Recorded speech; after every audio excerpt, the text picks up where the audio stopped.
ও no, আরে আরে কেউ অ্যাম্বুলেন্সকে ডাকো তাড়াতাড়ি। কিশোর ওঠো, চোখ খোলো। আরে কেউ জল আনো একটু। কোনো লাভ নেই, এ তো মরে গেল।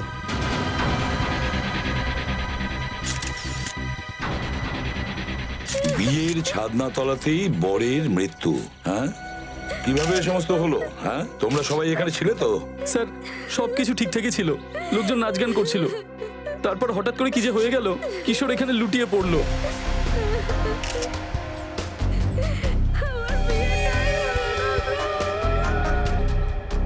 কেভিন, দেখেছো তো, দুটো চোখের নিচে সব হলুদ হয়ে গেছে। হ্যাঁ স্যার, বিষ দেওয়া হয়েছে মনে হচ্ছে। সেটাই হতে পারে। সালুকে বলতে পারবে এটা কি ধরনের বিষ। আচ্ছা, আপনারা কি কাউকে সন্দেহ করেন? কে এই কাজটা করতে পারে? স্যার এটা শুধু একজনই করতে পারে, স্যার এটা একজনই করতে পারে। কে? আমার বাবা। কি? শুধুমাত্র আমার বাবাই এটা করতে পারে স্যার।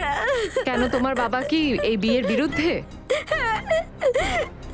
বাবা চায়নি যে আমাদের বিয়েটা হোক, কারণ ও তো বাবার মতো বড় লোক নয়। বাবা তো হুমকিও দিয়েছিল যে যদি আমরা বাবার অমতে বিয়ে করি তাহলে বাবা ওকে মেরে ফেলবে। দেখো, তোমার বাবা এসেছেন এই বিয়েতে? বাবা এখানে নেই, কিন্তু নিশ্চয়ই কোনো লোককে টাকা দিয়ে পাঠিয়েছিল আমার কিশোরকে মারার জন্য। বলছে শুনুন, ওই ওই যে লোকটা আছে না, প্রবীণ, ওই লোকটা বাবার খুব ভালো বন্ধু, নিশ্চয়ই ওকেই টাকা দিয়ে বাবা কিশোরকে মারতে পাঠিয়েছিল। কিশোরের প্রাণের ঝুঁকি ছিল, আর অদিতি ম্যাডাম ওনার সুরক্ষার ব্যবস্থা করেছিলেন। আর গত 5 দিন ধরে আমরা ওনার সুরক্ষায় নিযুক্ত ছিলাম। আর তা সত্ত্বেও এসব ঘটে গেল। স্যার জানি না এটা কিভাবে ঘটে গেল, আমরা তো কাউকে এর আশেপাশে ঘেঁচতেই দিইনি। হ্যাঁ, কিন্তু তারপরেও এখানে লাশ পড়ে আছে। কাউকে কাছেই ঘেঁচতে দেয়নি। স্যার এই লোকগুলোর মধ্যে কেউ মেরেছে আমার কিশোরকে, নিশ্চয়ই এরা বাবার সঙ্গে মিলে আছে। এরাই মেরেছে আমার কিশোরকে। কেমন মেয়ে আমি! আমার বাবা বিয়ের আগেই আমাকে বিধবা করে দিল।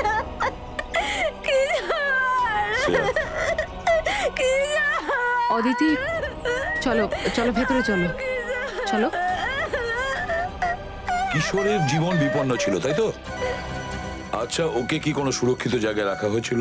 হ্যাঁ স্যার, একটা সুরক্ষিত জায়গাতেই রাখা হয়েছিল। তো সেখানে তোমরা মানে সিকিউরিটি ছিল কি কিশোরের সঙ্গে? হ্যাঁ স্যার, আমরা ওকে কখনো একলা ছাড়িইনি। কোথায় রেখেছিল কিশোরকে? কেভিন, বাড়িটার প্রতিটা কোণা ভালো করে দেখো। স্যার, হ্যাঁ। এই, তুমি কে? স্যার ও বাড়ির দেখাশোনা করার জন্য ছিল। তোমাদের টিমের লোকে? হ্যাঁ স্যার, ও আমাদেরই টিমের লোক। আচ্ছা। স্যার, হ্যাঁ, স্যার ওই দেখুন সিসিটিভি ক্যামেরা, কোনো আগুন থেকেই ঘরের মধ্যে ঢুকতেই পারবে না।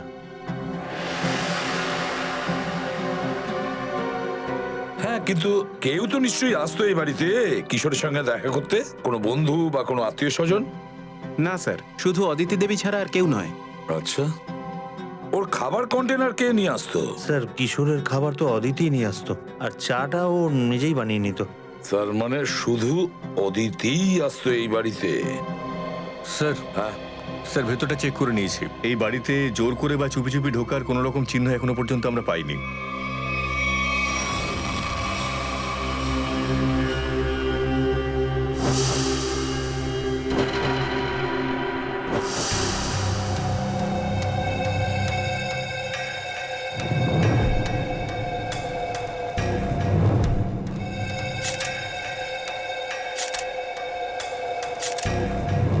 স্যার এই কিশোরের চুল এত সহজেই হাতে উঠে এলো? হ্যাঁ সারিকা, চুলটা এত সহজে হাতে উঠে আসা, ওর চোখের নিচে হলুদ রঙের ছোপ, নাকের ভেতর থেকে রক্ত বেরোনো, মুখ সাদা হয়ে যাওয়া, গলা শুকিয়ে যাওয়া, এই সব কিছু একটা ব্যাপারের দিকে ইশারা করছে যে একে ওই গ্যাস দিয়ে মারা হয়েছে। মানে ওই রেডিয়েশন পয়জনিং? একদম একদম ঠিক সারিকা, এর শরীরে বিকিরণের মাধ্যমে বিষ তৈরি করা হয়েছে, অলসো বেস্টাসি। সমস্ত সিমটম ঠিক সেই কথাই বলছে। স্যার এই রেডিয়েশন আমাদের কোনো ক্ষতি করবে না তো? না না সারিকা, ভাবিও না। এই বিষের ক্রিয়াটা তখনই শুরু হয় যখন কোনো খাবার বা পানীয়ের সঙ্গে শরীরের মধ্যে যায়, আদারওয়াইজ নয়। তুমি একটা কাজ করো, তুমি টেস্টের ব্যবস্থা করো, ততক্ষণ আমি প্রদ্যুমনকে বলে দিই যে গিগার কাউন্টারের এক্সামিনটা করে নিক। গিগার কাউন্টার মানে? সারিকা, গিগার কাউন্টার এমন একটা পদ্ধতি যাতে করে এসিপি প্রদ্যুমন জানতে পারবে যে ওই সেফ হাউসে যেখানে ওকে রাখা হয়েছিল সেখানে এই অলসো বেস্টাসি নামে বিষটা আছে কিনা, আর যদি থাকে তো কতটা আছে। Okay sir, sure. হ্যাঁ বলো, রেডি হয়েছে? অলসো ব্যাকস্টার্স ওগুলো সবটাই জানা যাবে যে এই বিষটা কিশোরের শরীরে কিভাবে ঢুকলো। এই যে আমাদের ডিভাইস আলফা পার্টিকেল রেডিয়েশন, এটাই বলে দেবে। সূক্ষ্ম থেকে সূক্ষ্মতম জিনিসগুলো চেক করে দেখো কোনো রেডিয়েশন পাওয়া যায় কিনা। Yes sir. কারণ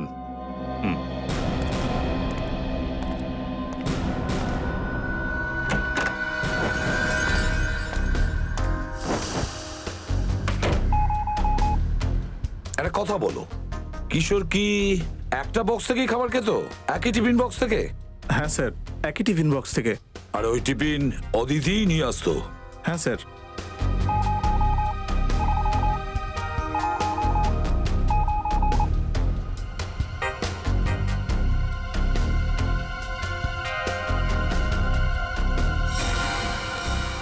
স্যার, হ্যাঁ, পুরো কিচেন চেক করেছি স্যার, এই রেডিয়েশন কোথাও পাওয়া যায়নি। কোনো জায়গায় কোনো রেডিয়েশন পাওয়া যায়নি? No sir. আচ্ছা সালুকে স্যার, আপনি যেন ওই কি মেশিনের নামটা বলছিলেন? গিগার কাউন্টার। হ্যাঁ, গিগার কাউন্টার। এসিপি স্যার পুরো সেফ হাউসে ওটা ব্যবহার করেছে, ভালো করে চেক করেছে, কিন্তু রেডিয়েশনের কোনো চিহ্নই নেই ওখানে। হ্যাঁ, এটা কি করে হতে পারে? না না, এটা হতে পারে না। কোনো কিছু ভুল হয়েছে ওই যন্ত্রটা ব্যবহার করার সময়। ভুল কি করে হতে পারে স্যার? ভুলটা আবার আপনার, আমি বলতে চাইছি যে হতে পারে এটা সাধারণ একটা বিষ। একবার টেস্টের রিপোর্টটা আসতে দাও সচিন, তখন বুঝতে পারবে যে আমার কোনো ভুল হয়নি। হাওয়ায় কথা বলে না ডাক্তার সালুকে, ইউ আন্ডারস্ট্যান্ড দ্যাট? এক্সরে দেখাও একে, এক মিনিট, এক্সরে এক দেখাও।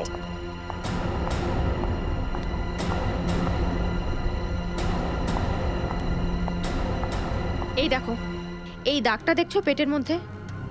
হ্যাঁ, এটা তো কোনো কালো মতো জিনিস মনে হচ্ছে। এই কালো জিনিসটা কি সেটা ওর অ্যাটপসির পরেই জানা যাবে, কিন্তু আমার মন বলছে যে এই কালো জিনিসটার অনেক বড় হাত আছে এই লোকটার মৃত্যুর ক্ষেত্রে।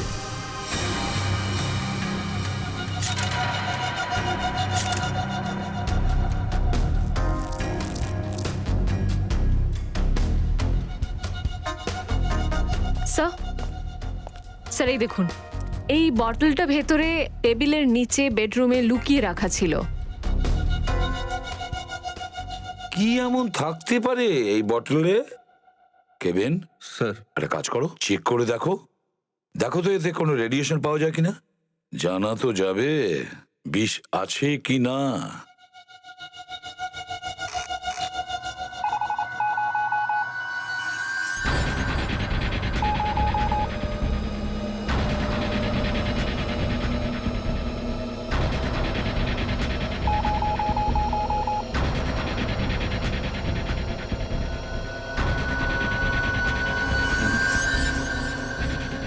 যদি এটাতে রেডিয়েশন না থাকে তার মানে হলো এটা অলসো ব্যাকস্টার্স নয়।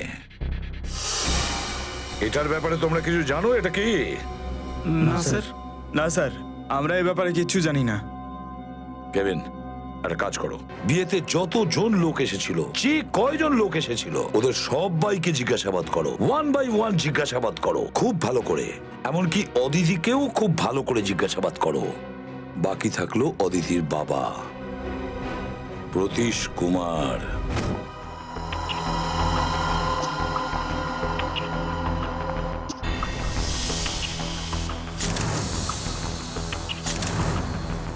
মাই গড, পেটের মধ্যে চুল!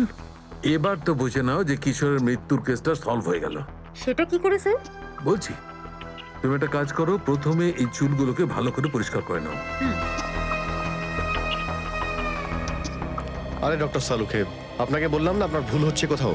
এসিপি স্যার এটা পেয়েছেন সেফ হাউসে, এটা একদম সাধারণ বিষ আর এতে কোনো রেডিয়েশনই নেই। আরে আবার ওই কথা? ভাই, আমি তোমার জানার জন্য বলছি যে আমার দ্বারা কোনোদিন কোনো ভুল হয়নি। কিশোরের মৃত্যুটা অলসো বেস্টা বিষের কারণেই হয়েছে। স্যার, অহেতুক জেদ করলে তো হবে না। তাই? যদি কিশোর অলসো ব্যাকস্টারে মারা যায়, তাহলে আপনার ওই যন্ত্রটা, ওই গিগার কাউন্টার, ওটার দ্বারা এটায় রেডিয়েশন কেন ধরতে পারলো না? এতে রেডিয়েশন হতেই পারে না, কারণ ভাই বিষটা এখানে নেই, বিষটা এখানে আছে, এর পেটের মধ্যে চুল আছে, তাতে বিষ আছে। চুলের মধ্যে বিষ? হ্যাঁ, তোমার মনে আছে তোমাকে এর পেটের এক্সরে দেখিয়েছিলাম? ওখানে একটা কালো মতো জিনিস ছিল। হ্যাঁ। ওই কালো জিনিসটা হচ্ছে এর পেটের মধ্যে একটা চুলের গুচ্ছ, আর ওই চুলের গুচ্ছের মধ্যেও অলসো বেস্টা নামের বিষটা রয়েছে, যার জন্য মৃত্যু হয়েছে। স্যার স্যার কিছু ঠিক বুঝতে পারছি না। হ্যাঁ, কেউ চুল কি করে খেতে পারে? ভুল করে হয়তো পেটে চলে গেছে। আর তাছাড়া ওর চুল ঝরে যাচ্ছিল, তাই তো? না সচিন, ওই চুলটা কিশোরের নয়, এই চুলটা অন্য কারোর।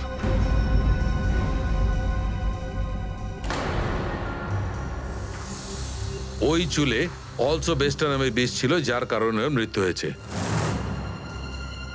আমি বলছি, দেখো সারিকা, ওই চুলটা নিয়ে এসো তো। স্যার।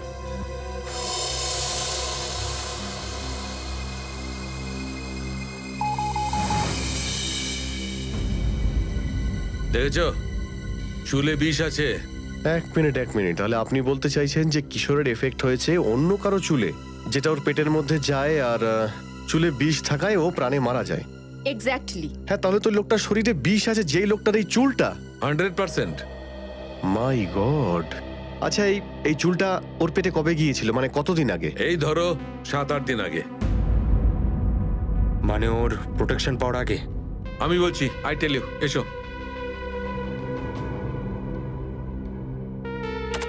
এই দেখো, এই চুলটা কিশোরের শরীরের মধ্যে গিয়ে পেটের মধ্যে আটকে গেছে, আর যেহেতু চুলটার মধ্যে অলসো বেস্টা নামের বিষটা ছিল, সেই কারণে পুরো বিষাক্ত হয়ে গেছে তার শরীরটা।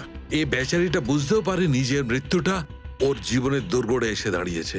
মানে কিশোরের মৃত্যু একটা দুর্ঘটনা? আসল খুনি তো সেই যে ওই লোকটাকে মারতে চেয়েছিল, যার এই চুলটা। জানি না বেচারা বেঁচে আছে কি মারা গেছে। স্যার, একটা ব্যাপার তো ঠিক যে এই লোকটা কিশোরের চেনাশোনা কেউ, কারণ কিশোরের খাবারে অন্য কারোর চুল কি করে আসতে পারে? এরকমও তো হতে পারে যে ও বাইরে কোথাও খেতে গেছে কোনো রেস্টুরেন্টে, আর সেখানকার শেফ বা কুকের চুল ওর খাবারে পড়ে গেছে, আর সেটা ভুল করে কিশোর খেয়ে ফেলে। সে তো অনেক কিছুই হতে পারে।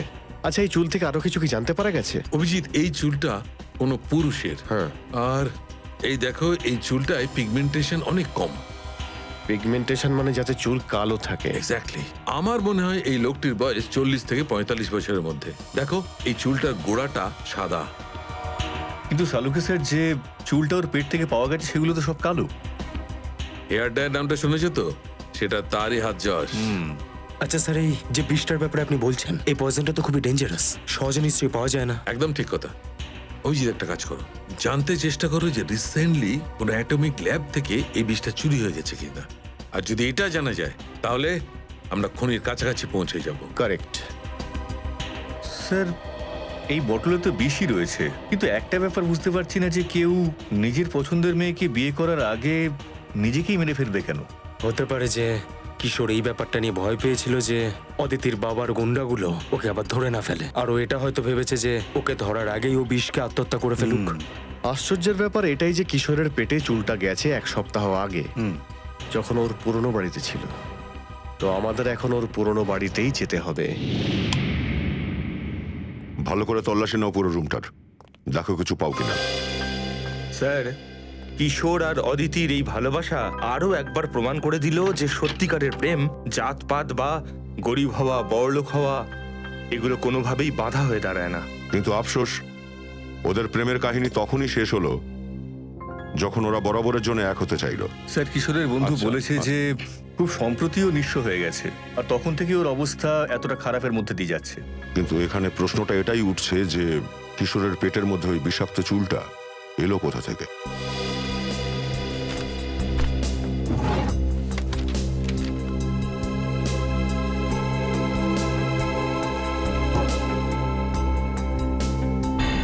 ও, টার্মিনেশন লেটার।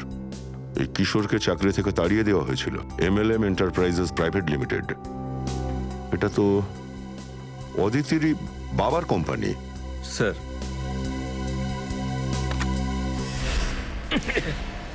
স্যার, হ্যাঁ প্রেডি, অনেক বাসি খাবার। 1 মিনিট।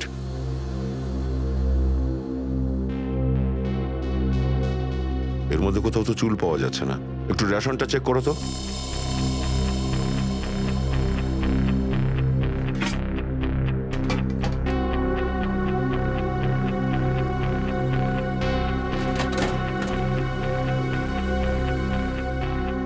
না স্যার, এই বাড়িতে কোথাও কোনো রকম রেশন নেই। তার মানে এই খাবারটা এখানে বানানো হয়নি, বাইরে থেকে আনানো।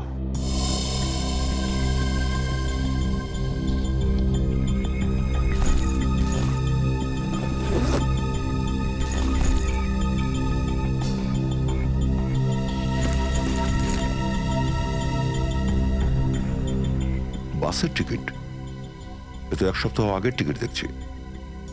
এই কিশোর তিলকনগরে যাওয়া আসা করতো, আর সেই সময়ই যখন ওর শরীরে এই বিষটা ঢুকেছিল। কিন্তু স্যার, যখন কিশোরের কাছে কোনো চাকরি ছিল না তখন ও রোজ তিলকনগর কি করতে যেত? সেটা তো ওখানে গেলে তবেই জানা যাবে। Tilaknagar. Sir, Tilaknagar bus stop তো এটাই। এবার এখান থেকে কোথায় যাব? কিশোরের ফটো লোকজনদের দেখাবো নাকি? না না, তার এখন কোনো দরকার নেই। ওদিকে দেখো, এলপি চ্যারিটেবল ট্রাস্ট। এখানে অসহায় মানুষদের বিনা পয়সায় খাবার আর পোশাক দেওয়া হয়। হতে পারে যে কিশোরও এখানেই এসেছিল হয়তো, কিন্তু কিশোরের শরীরে যদি বিষটা এখান থেকে যায় তাহলে এখানে খাওয়া অন্য লোকেদের শরীরেও থাকবে নিশ্চয়ই। চলো ওখানে গিয়ে একবার জিজ্ঞাসাবাদ করি।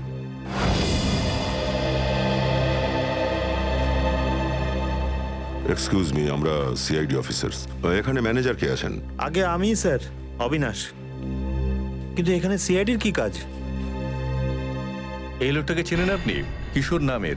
স্যার, এ তো প্রায় এখানে আসতো খাওয়া দাওয়া করতে, কিন্তু কিছুদিন ধরে আসছে না। এর কি হয়েছে? কেউ একজন একে খুন করে দিয়েছে। কি খুন? আর আপনি এই কথাটা জেনেও যথেষ্ট ধাক্কা পাবেন যে এর মৃত্যুর কারণ আপনার এখানে তৈরি খাবারের সঙ্গেই জড়িয়ে আছে। এর মানে কি? আমরা এর পেটের ভেতর থেকে চুল পেয়েছি, যেটা হয়তো খাবারের সঙ্গেই ওর পেটের মধ্যে গেছিল, আর ওই চুলটাতে বিষ লাগানো ছিল। আলসুপ ব্যাক্সটার নামে একটা সাংঘাতিক তীব্র বিষ। স্যার, কি বলছেন আপনি? আমরা তো যথেষ্ট সাবধানতা নিই মানুষকে খাবার দেওয়ার আগে। এই আমাদের বাবুর্চি, আপনি একে জিজ্ঞেস করতে পারেন। আচ্ছা, এটা বলুন যে অন্য কেউ কি কোনো অভিযোগ করেছিল খাবারে চুল পাওয়ার জন্য? হ্যাঁ স্যার, অনেক অভিযোগ তো এসেছিল। স্যার, আমি পুরো সবজিটাই ফেলে দিয়েছিলাম যাতে চুল পাওয়া গেছিল। কিন্তু কিশোর কিভাবে জানতে পারলো না যে খাবারের মধ্যে চুল আছে? এটা এই জন্য যে ও চোখে খুব কম দেখতে পেত। ও খুব হাই পাওয়ারে চশমা পরতো, আর সেদিন হয়তো চশমাটা পরেই নি। আচ্ছা, এই লোকটা ছাড়া অন্য কেউ খাবার তৈরি করে এখানে? স্যার, যদি একজন হতো তো আমি বলতাম। এখানে তো অনেক লোকই আসে এরকম সাহায্যের ইচ্ছা নিয়ে, আর খাবার বানানোয় আমাদের সাহায্য করে থাকে। তো যারা বেশি আসে খাবার তৈরি করতে, তাদের কোনো রেজিস্টার, কোনো লিস্ট তো আছে, তাই না? 1 মিনিট স্যার, 1 মিনিট। আমাকে দিন। এই নিন স্যার। স্যার, এখানে তো 70-75 জন লোকের নাম। কি করে জানতে পারবো যে কিশোরের খাবারে কার চুল পড়েছিল? মনে আছে তো ডক্টর সালুকে কি বলেছিলেন? ওই লোকটার বয়স 45 থেকে 50-এর মধ্যে, আর ও চুলে ডাই করে।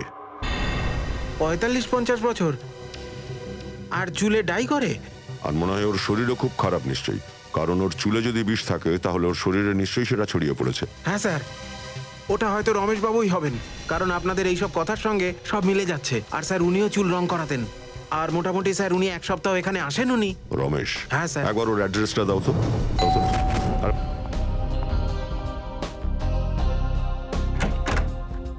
আমি চিনতে পারলাম না আপনাদের।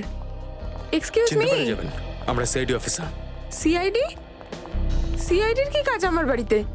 পার্টি চলছিল নাকি? হ্যাঁ।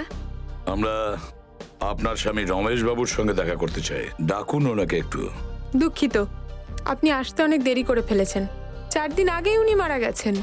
কি? হ্যাঁ, রমেশ বাবু মারা গেছেন? কিভাবে? একটা রোড অ্যাক্সিডেন্টে।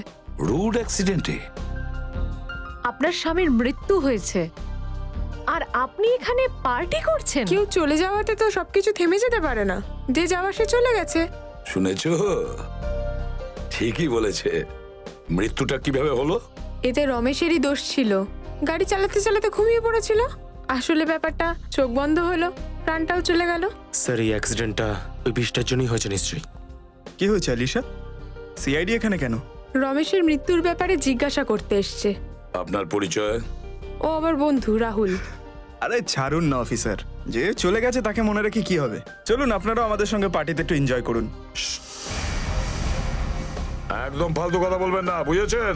এখানে একটা মৃত্যুর ব্যাপারে জিজ্ঞাসাবাদ হচ্ছে, বুঝেছেন? এনার স্বামী রমেশ বাবু মারা গেছেন বিষক্রিয়ায়। আমরা তো সন্দেহ করতে শুরু করেছি যে রমেশকে বিষ তুমিই দিয়েছো। ওই তোমাকে এই ব্যাপারে সাহায্য করেছে। আপনি আমাকে সন্দেহ করছেন? আগে হ্যাঁ, কিছু বলার আছে? আমরা রমেশের ডিএনএ স্যাম্পল চাই এই মুহূর্তে। আপনি আসতে অনেক দেরি করে ফেলেছেন, দুঃখিত। এখন তো আমরা ওর অস্থিও জলে ভাসিয়ে দিয়েছি। কিন্তু কিছু তো ওনার নিশ্চয়ই আছে, ওনার ব্রাশ বা চিরুনি কিছু। আপনারা কালকে আসতে পারছেন না? আপনারা কেন গেস্টদের সামনে আমাকে হ্যারাস করছেন? দেখো ম্যাডাম, আমরা যদি তোমার বাড়িতে জোর জবরদস্তি তল্লাশি করি আর তোমাকে আমাদের সাথে ব্যুরো নিয়ে যাই, তাহলে তোমার অপমানটা আরো বেশি হবে। হ্যাঁ, আসুন।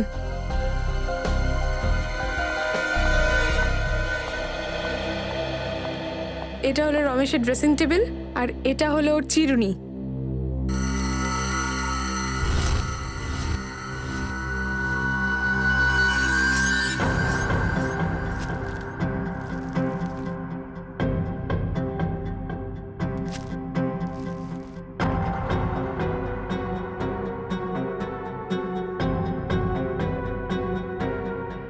হ্যাঁ শ্রেয়া, স্যার, হেয়ার ব্রাশ পেয়েছি, এর মধ্যে কিছু চুলও আছে, আর এই আইডি। আর এসি নিউক্লিয়ার রিসার্চ সেন্টার। আচ্ছা, তুমি কি এই আরএসি নিউক্লিয়ার রিসার্চ সেন্টারে কাজ করো? হ্যাঁ স্যার। আচ্ছা স্যার, এই যে বিষটার ব্যাপারে আপনি বলছেন, এই পয়জনটা তো খুবই ডেঞ্জারাস, সহজে নিশ্চয়ই পাওয়া যায় না। একদম ঠিক কথা।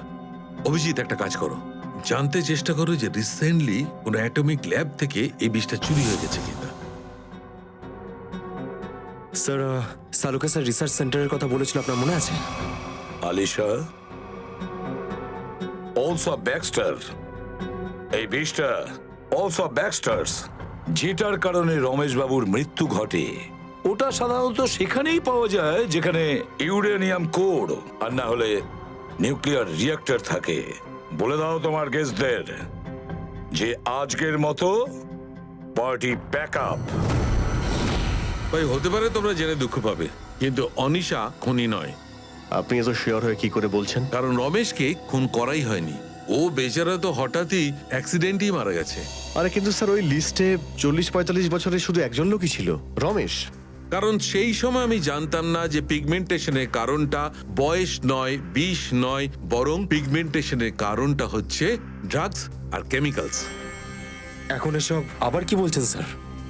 সচিন, আসলে এই লোকটার বয়স ছিল মাত্র 30 বছর, কিন্তু যেহেতু ও ড্রাগস নিত, এই জন্য ওর শরীর আর মাথার চুল বয়স্কদের মতো হয়ে গিয়েছিল। আর ওর শরীরে পিগমেন্টেশন এতটাই কমে গিয়েছিল, 30 বছর হওয়া সত্ত্বেও ওকে লাগতো 40-45 বছরের মতো। এই ড্রাগসটা ব্যবহার করলে মানুষের মধ্যে হ্যালুসিনেশন আসে, আর কখনো কখনো ওর অঙ্গ প্রত্যঙ্গ কাঁপতে থাকে। তার মানে হলো খুনি বছর 30-এর, যার শুধু হাত কাঁপে। স্যার, ওই চ্যারিটেবল ট্রাস্টের লগবুকেও একজনের হাতের লেখা এরকম ছিল, একদম টেরা ব্যাকা। এরকম মনে হচ্ছিল যে লেখার সময় হাত খুব কাঁপে। ওর নাম মনে আছে? এক মিনিট আমাকে দিন।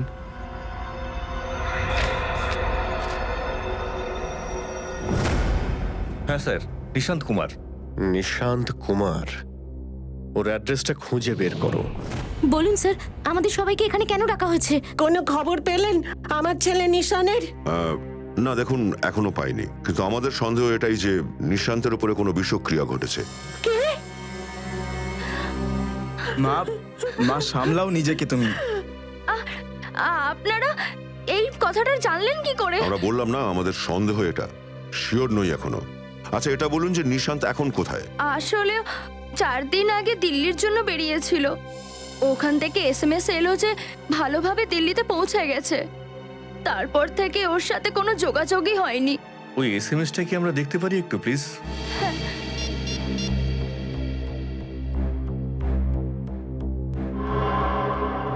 আচ্ছা, আপনারা কি হোটেলে খোঁজ করার চেষ্টা করেছেন যেখানে নিশান্তের ওঠার কথা? হ্যাঁ, কিন্তু হোটেলের লোকেরা তো বললো ওখানে আসেইনি। আমি এয়ারলাইন্সে ফোন করেছিলাম, তারপরে জানতে পারলাম যে ও ওখান থেকে কোনো ফ্লাইটই ধরেনি। তার মানে নিশান্ত দিল্লি যায়নি। আপনাদের মিথ্যা কথা বলেছে সে। আমি তো কিছুই বুঝতে পারছি না যে আমার সাথে কি হচ্ছে এইসব। তুমি নিজেকে সামলাও।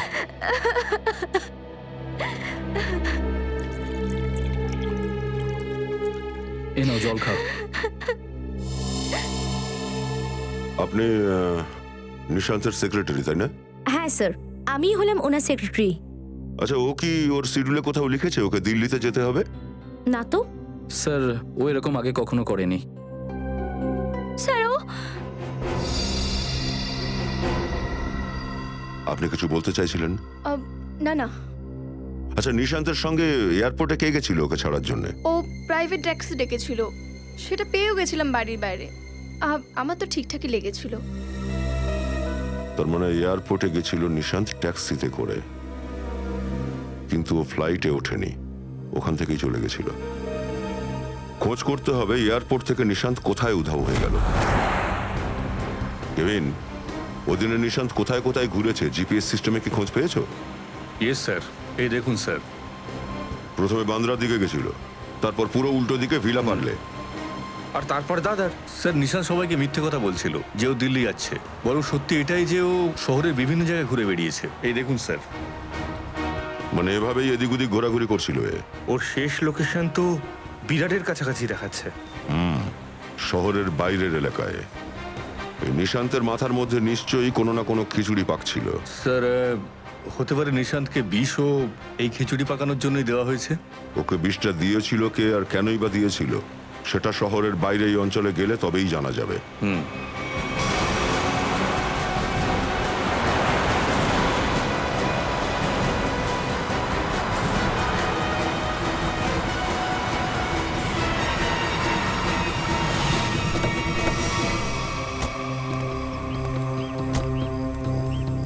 এটাই হচ্ছে সেই জায়গা যেখানে শেষবার নিশান্তের মোবাইল জিপিএস নেটওয়ার্কে ধরা পড়েছিল।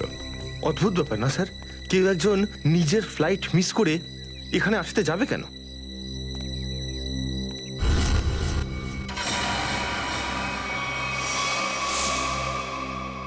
এখানে এত চুল পড়ে আছে কেন? স্যার, নিশ্চয়ই এখানে কিছু ঘটেছে। স্যার, এদিকে আসুন। স্যার, এই মাটিটা দেখে মনে হচ্ছে কয়েকদিনের মধ্যেই এখানে খোদাই করা হয়েছিল।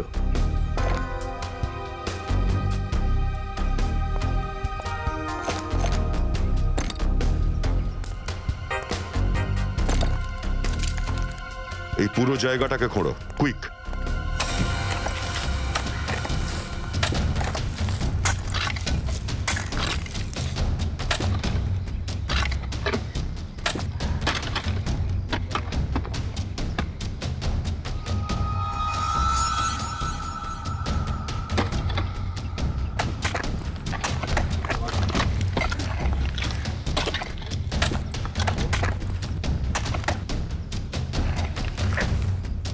কিছু পেলে? স্যার, এখানে তো কিছুই দেখতে পাচ্ছি না। স্যার, এখানে তো কিছুই নেই। এখানেও নেই স্যার। আচ্ছা, একটা কাজ করো, ওই বাড়িটাতে ঢুকে একবার তল্লাশি নাও, দেখো কিছু পাওয়া যায় কিনা। আচ্ছা স্যার। বড় অদ্ভুত ব্যাপার স্যার, এতগুলো জায়গা খুঁড়লাম কিন্তু তারপরেও কিছু পাওয়া গেল না। এটাও তো হতে পারে যে আসলে কিছু লুকোনোর জন্য নয়, বরং যেটা আগে থেকেই পোঁতা ছিল সেটা বের করার জন্যই খোঁড়াখুঁড়ি হয়েছিল। স্যার, হ্যাঁ, এই দেখুন ঘরের ভিতরে কি পেলাম স্যার।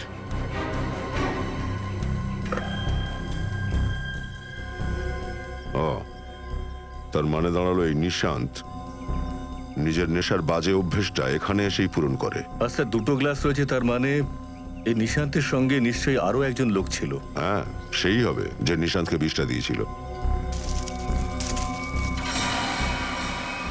স্যার, হ্যাঁ ফ্রেডি, এই দেখুন, এখানে কারো একটা হাত আছে। এই দেখুন। মাটি সরাও।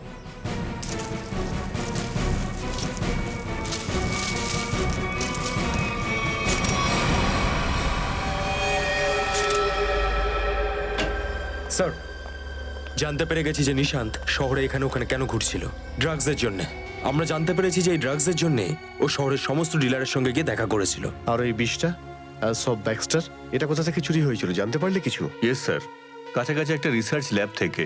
হ্যাঁ, কিন্তু এই চুরিটা কেন হয়েছে আর কে করেছে সেটা এখনো জানতে পারা যায়নি। ডক্টর সালুখেই নিশান্ত এ কতদিন আগে মারা গেছে? 4 দিন আগে মৃত্যু হয়েছে। 4 দিন আগে? এসব কি বলছেন আপনি স্যার? 3 দিন আগেই লোকটা ওনার ওয়াইফকে SMS করেছেন।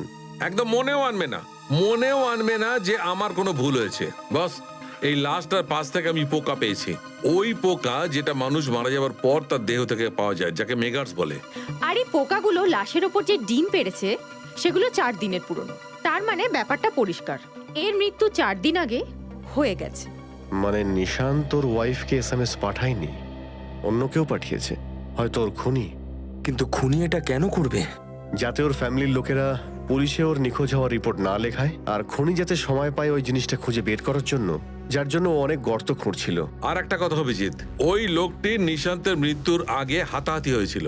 এই দেখো, এর ঘাড়ের এইখানে ডান দিকে কিছু খামচানোর চিহ্ন আছে, আর এখানে বাঁ দিকে ওর আঘাতের চিহ্ন।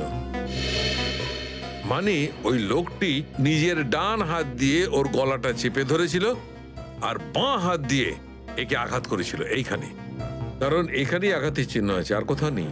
স্যার, এটার মানে তো একদম পরিষ্কার যে ওর উপর হামলা করা লোকটা বাঁহাতি, কোনো নেটা। তাহলে এই কেসে এমন কেউ আছে যে বাঁ হাতি?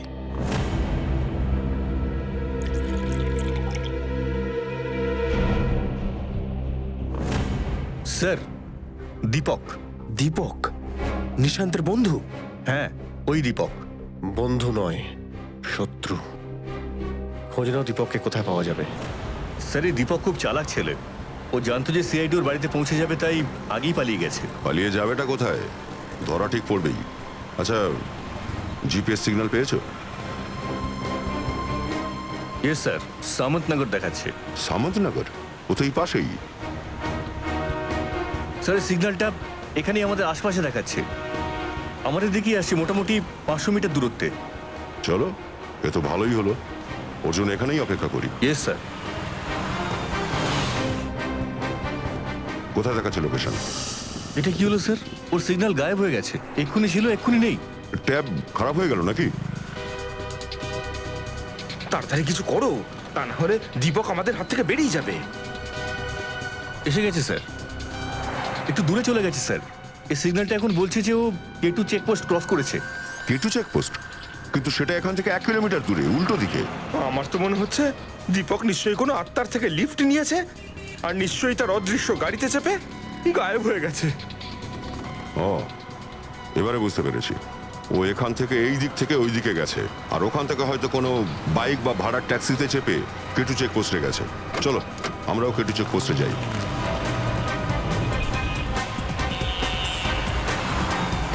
ও আমাদের কাছাকাছি রয়েছে। কোথায়? দেখতে তো পাচ্ছি না। আসছে।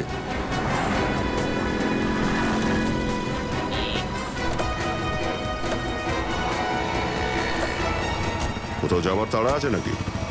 কোথায় যাচ্ছিস? স্যার, আপনারা? হ্যাঁ, কোথাও না, বাড়ি যাচ্ছি। ব্যাগে কি আছে তোর? আমার ব্যাগে তো কিছুই নেই স্যার। খোল।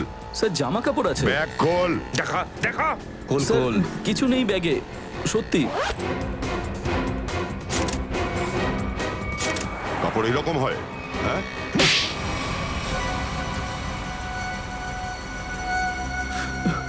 স্যার, নিশান্ত আর আমি বন্ধু ছিলাম। আমরা একসাথে সব কাজ করতাম, একসাথে আমরা ড্রাগসের নেশাও করতাম। একদিন এরকমই নেশা করতে করতে আমাদের ড্রাগ ডিলার আমাদেরকে বলল যে ও রিসেন্ট কয়েক কোটি টাকার একটা ড্রাগ ডিল সাইন করেছে, আর 2 দিন পর জানতে পারা গেল যে ও অ্যারেস্ট হয়ে গেছে। তো তোমরা দুজনে বসে প্ল্যান বানালে যে কি করে ওই কোটি টাকাটা তোমাদের হাতে আসে, তাই তো? হ্যাঁ, আমরা তখন ওই ড্রাগ ডিলারের বাড়িতে গেলাম, আর টাকাও আমরা হাতিয়ে নিলাম। কিন্তু নিশান্ত প্ল্যান চেঞ্জ করলো, ও সব টাকা একাই হাতিয়ে নিতে চেয়েছিল। তারপর? আর ও আমাকে না বলে যেখানে আমরা টাকা লুকিয়েছিলাম সেখান থেকে টাকা নিয়েও নিল। আর আমি জানতাম এই সব কিছু ও ওর সেক্রেটারি সুজির সাথে পালাবে বলে করেছিল। আর এটা নিয়ে আমাদের মধ্যে অনেকবার ঝগড়াও হয়ে যায়। স্যার, বল আমার টাকা কোথায়? দীপক, আমার কথাটা তো শোনো। দেখ, আমি বলে দিচ্ছি, আমি তোর কোনো কথা শুনতে চাই না। তুই শুধু আমাকে বলে দে সব টাকা কোথায় আছে। তুই এভাবে মানবি না, এইভাবে মানবি না তুই। হ্যাঁ, এবারে বলবি না, আরেকবার দেবো। বলবি না বল। বলে দে আমার টাকা কোথায় আছে। নিশান্ত, নিশান্ত, নিশান্ত। স্যার আমি ওকে জেনে শুনে মারিনি স্যার। স্যার আমি জেনে শুনে ওকে মারিনি। আমি শুধু জিজ্ঞেস করছিলাম আমার টাকা কোথায় সেটা বলে দে আমার টাকাটা কোথায় আছে। ওটা একটা অ্যাক্সিডেন্ট ছিল স্যার। আমি খুনি নই স্যার। আমি কাউকে মারিনি স্যার, বিশ্বাস করুন। বাজে কথা বলিস না। খুনি সেটা ইচ্ছাকৃতই হোক বা অনিচ্ছাকৃত।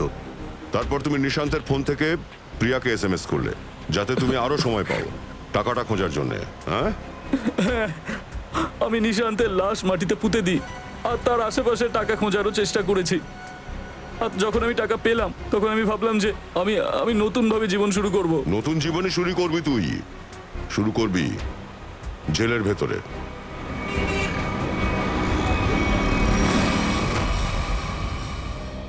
এটা কি বলো সালুকে।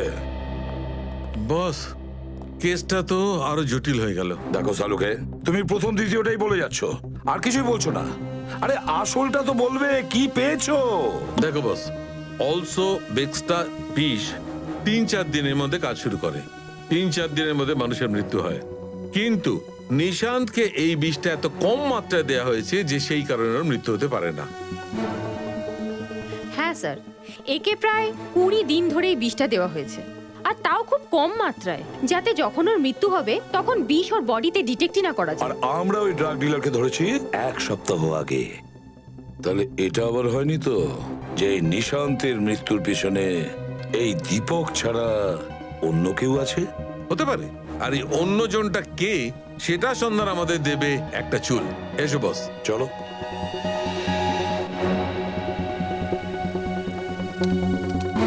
বস, মানুষের চুল প্রত্যেক মাসে প্রায় 1.5 সেন্টিমিটার করে বাড়ে। যেদিন এই নিশান্তকে বিষটা দেয়া হয়েছিল, এই বিষটা চুলের ওপর নিজের চিহ্ন ছেড়ে গেছে। এই দেখো, এই ডট। আর রোজ নিশান্তকে একটা নির্দিষ্ট মাত্রায় বিষ দেওয়া হয়েছে, আর রোজই বিষ নিজের চিহ্ন চুলের ওপর ছেড়ে গেছে। শো করছে এইটা। 23 তারিখ আর 24 তারিখ। হ্যাঁ, আর 25 তারিখ থেকে আবার দেওয়া শুরু হয়েছিল। স্যার 23 আর 24 তারিখ নিশান্তের পরিবারের সবাই শহরের বাইরে গেছিল। হ্যাঁ শ্রেয়া, 23 আর 24 তারিখ নিশান্তের পুরো ফ্যামিলি শহরের বাইরে গিয়েছিল, কিন্তু নিশান্ত এই শহরেই ছিল। কারণ নিশান্তকে 23 আর 24 তারিখ বিষ দেওয়া হয়নি, এর একটাই কারণ থাকতে পারে। নিশান্তকে যে বিষ খাওয়াতো সে নিশান্তের পরিবারেরই একজন। কিন্তু স্যার, নিশান্তের পুরো পরিবারে তো অনেক সদস্য রয়েছে, খুনিকে কি করে খুঁজবো? সচিন, এখন খুনির কাছে আমরা যাব না, এবার ও নিজেই আমাদের কাছে আসবে। স্যার কিছু জানতে পারলেন যে নিশান্তের খুন কে করেছে? হ্যাঁ, জানতে পারা গেছে। আর ওই অপরাধী এখানেই আছে, আমাদের মধ্যে। কি এখানে? কি স্যার? অপরাধী নিজেকে খুব চালাক মনে করছে, কিন্তু এটা ভুলে যাচ্ছে যে সিআইডির সামনে আচ্ছা চালাক লোকেরও কিছু করার থাকে না। নিশান্তের মৃত্যুর কারণ হলো সেই অর্থ যেটা নিশান্ত আর দীপক একসঙ্গে চুরি করেছিল। তাহলে কি দীপকই খুনটা করেছে? নিশান্তকে এমন একজন বুদ্ধিমান মেরেছে যে মনে করে যে তার নিষ্পাপ মুখটা তাকে বাঁচিয়ে দেবে। আর সেই সাংঘাতিক বুদ্ধিমান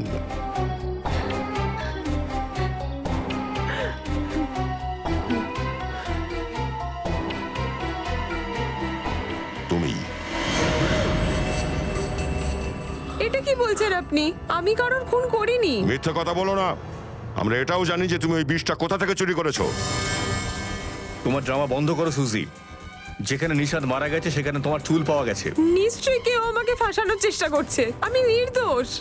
দিব্যা, অ্যারেস্ট করো একে। ছেড়ে দিন আমাকে, আমি কিছু করিনি। এর শাস্তি আদালত দেবে না, একজন ওয়াইফ দেবে। ছাড়বো না একে। ছেড়ে দাও। ছাড়বো না। প্রিয়া, একে শাস্তি আদালতই দেবে। এবারে তো তোমরা নিশ্চয়ই বুঝতে পেরেছো যে সিআইডি আর ফরেনসিক সায়েন্সের কাছে অপরাধী লুকোতে পারবে না। আমাদের কাছে ফরেনসিক ল্যাবে সেই ডিএনএ স্যাম্পেলও আছে। কালকে যেটা টেস্টের পরেই জানতে পারা যাবে যে সেই অপরাধী সুজি নিজে।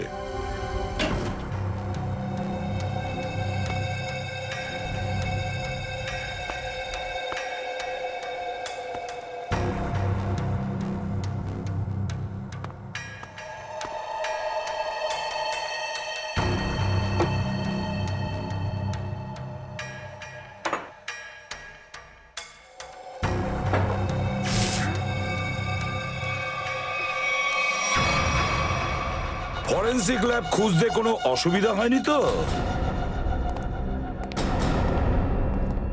এই পালানোর চেষ্টাও করো না ভুল করে। তুমি কি মনে করেছো এটা বাচ্চাদের খেলা? আমরা প্রথমেই জানতাম তুমি প্রমাণ চুরি করার জন্য এখানে নিশ্চয়ই আসবে, আর চলেও এলে। কিন্তু একটা কথা তুমি জানতে না, যে প্রমাণ এখানে ছিলই না। শুভ দৃষ্টিটা সেরে ফেলা যাক স্যার। কিছু না বোঝার ভান করছো নাকি?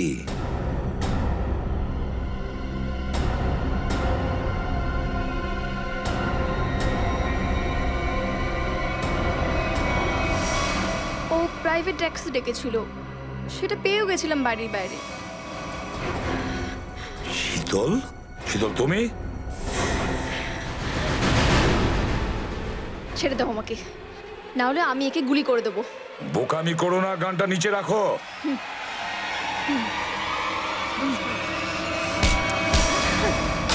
সিআইডি কে মারা তোর পক্ষে সম্ভব নয়।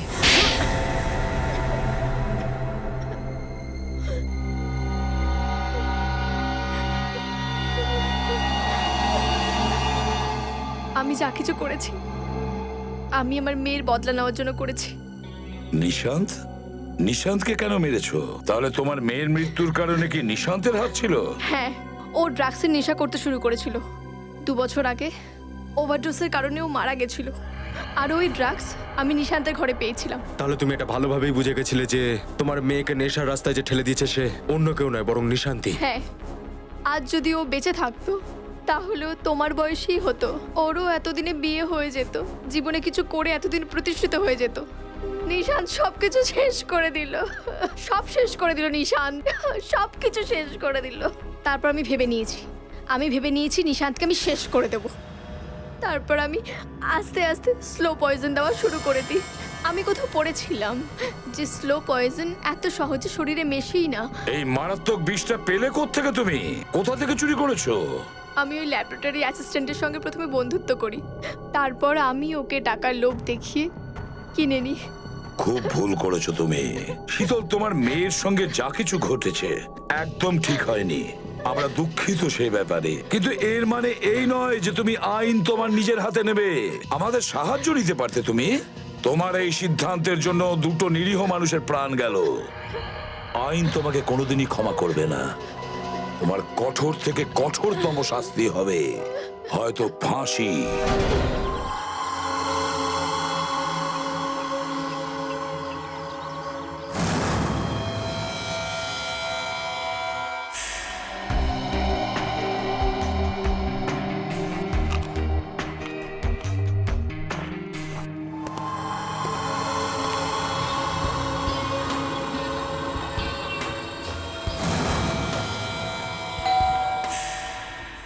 আরে এই সময় কে এলো?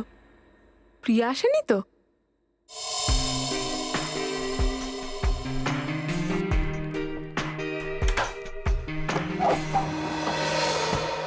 হ্যালো ম্যাডাম, মিস্টার গৌতমের নামে একটা কুরিয়ার আছে। আমাকে দিয়ে দিন। না, আপনি ওনাকেই ডেকে দিন। কিন্তু বাবা বাড়িতে নেই। ঠিক আছে ম্যাডাম, আমি পরে আসবো। কেন দাদা, আমাকে দিয়ে দিন না।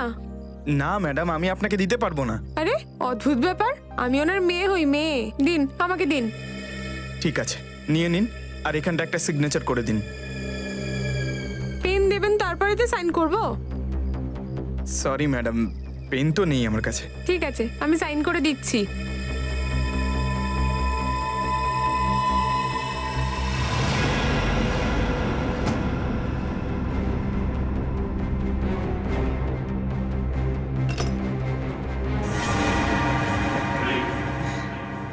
আপনি এখানে কি করছেন? আরে আপনিই তো বলেছিলেন যে ভেতরে চলে আসুন। এ কি অসভ্যতাম হচ্ছে? অসভ্যতম? অসভ্যতম তো আমি এখন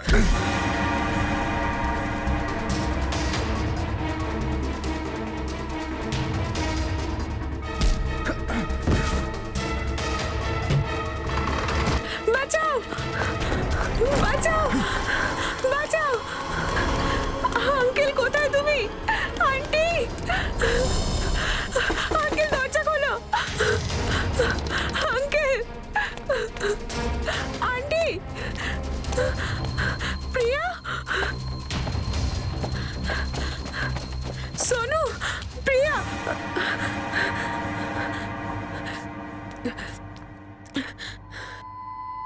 সোনু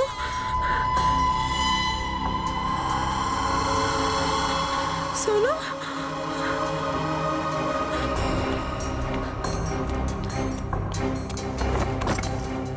এখানে তো দরজাই বন্ধ।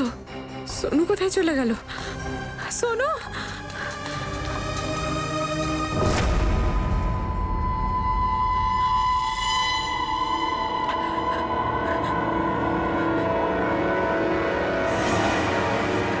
সোনু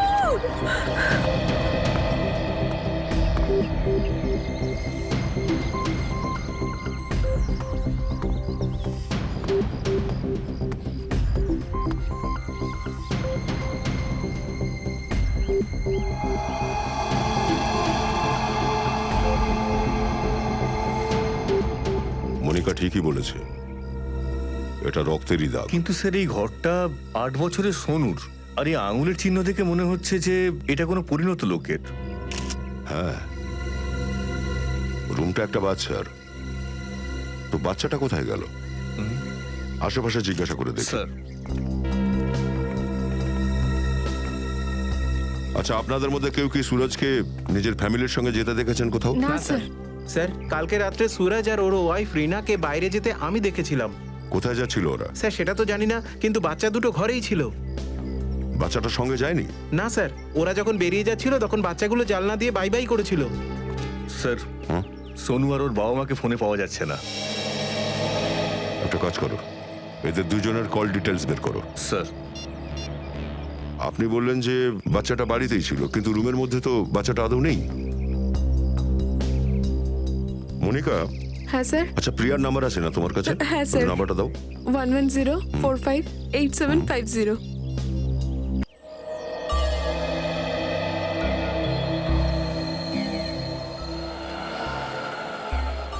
রিং বেজে যাচ্ছে, কিন্তু কল ধরছে না। স্যার, নাইট ডিউটির ওয়াচম্যান চলে এসেছে।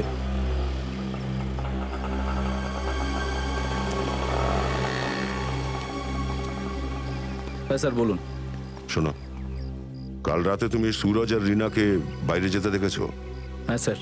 আর সেই সময় দুটো বাচ্চাই বাড়িতে ছিল? হ্যাঁ স্যার, বাড়িতেই ছিল। আচ্ছা, ওরা ফিরে এলো কখন? যতক্ষণ আমার ডিউটি ছিল স্যার, ওরা ততক্ষণে বাড়িতে ফেরেনি। স্যার এরা দুজন সকালে ফিরে আসেনি তো? স্যার, আমি সকাল 6টা থেকে ডিউটিতে আছি। আমি তো ওদের দুজনকে বাড়ি ফিরে আসতে দেখিনি। আচ্ছা, অন্য কাউকে কি দেখেছো সুরজের বাড়িতে ঢুকতে? আগে না স্যার। কেউ এদের বাড়ির মধ্যে ঢোকেনি, বাচ্চারাও বাড়ি থেকে বেরোয়নি। তাহলে বাচ্চারা উধাও হলো কি করে? হ্যাঁ স্যার, গতকাল রাতে প্রিয়া ম্যাডাম বাইরে বেরিয়েছিলেন। কখন বেরিয়েছিল? 11:30 নাগাদ ওইদিকে গেছিলেন। এই দিকটায়? হ্যাঁ স্যার। ঠিক আছে, থ্যাংক ইউ স্যার। ওই কোরিয়ারের লোকটা যে মনিকার সঙ্গে হাতাহাতি করেছিল সে ধরা পড়েছে। স্যার, সামনে একটা গেট রয়েছে, প্রিয়া ওখান দিয়ে বেরোনি তো? না স্যার, ওই গেটটা রাত 10টার সময় বন্ধ হয়ে যায়। স্যার, প্রিয়ার মোবাইলের লোকেশন এই জায়গাতেই দেখাচ্ছে, এই দেখুন। তার মানে প্রিয়া এখানেই কোথাও আছে।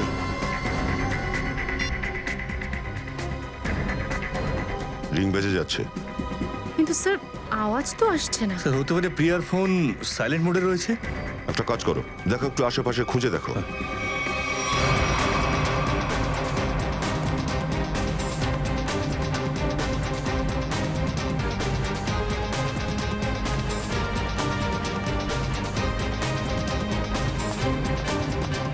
এখানে তো কোনো ফোন দেখতেই পাচ্ছি না।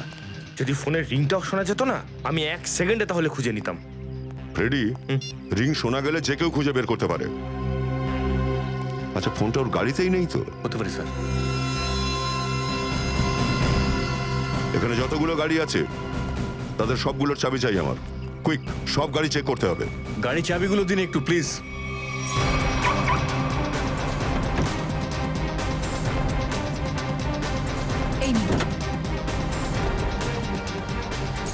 দেখো তো কোনটা কোন গাড়ির। Yes, sir.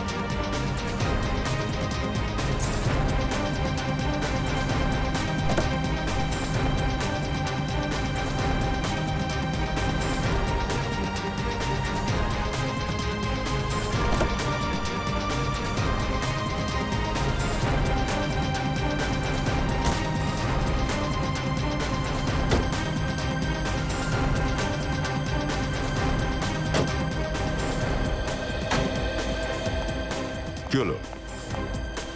স্যার সমস্ত গাড়ি দেখা হয়েছে, কোনো গাড়িতেই নেই। আচ্ছা, এই গাড়িটা কার? এই গাড়িটার চাবি নেই কেন? হ্যাঁ, কার গাড়ি এইটা? স্যার এটা চেতনের গাড়ি। তো চেতন কোথায়? চেতনকে ডাকো। মোহন বাবু, আপনার ভাইপোকে ডাকুন। আরে চাবি আনতে গেছে, এই তো এসে যাবে। এই তো এসে গেছে। দিন চাবিটা দিন।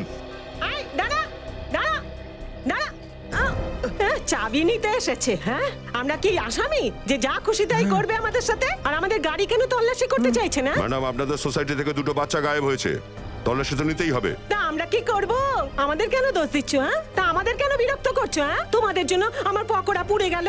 আমি একদম চাবি দেব না, যা খুশি করে নাও। কিন্তু মা, সবাই যখন চাবি দিচ্ছে আমাদেরও তো দিতেই হবে। ওই তোকে বারণ করেছি। আরে মা, মারছো কেন আমায়? আরে রিল্যাক্স রিল্যাক্স মা, রিল্যাক্স।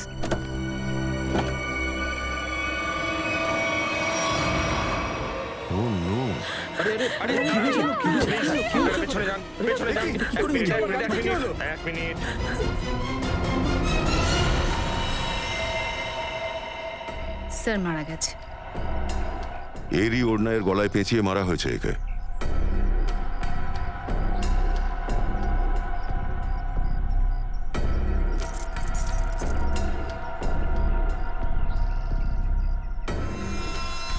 স্যার এই সেলফোনটা আর এই চাবিটা।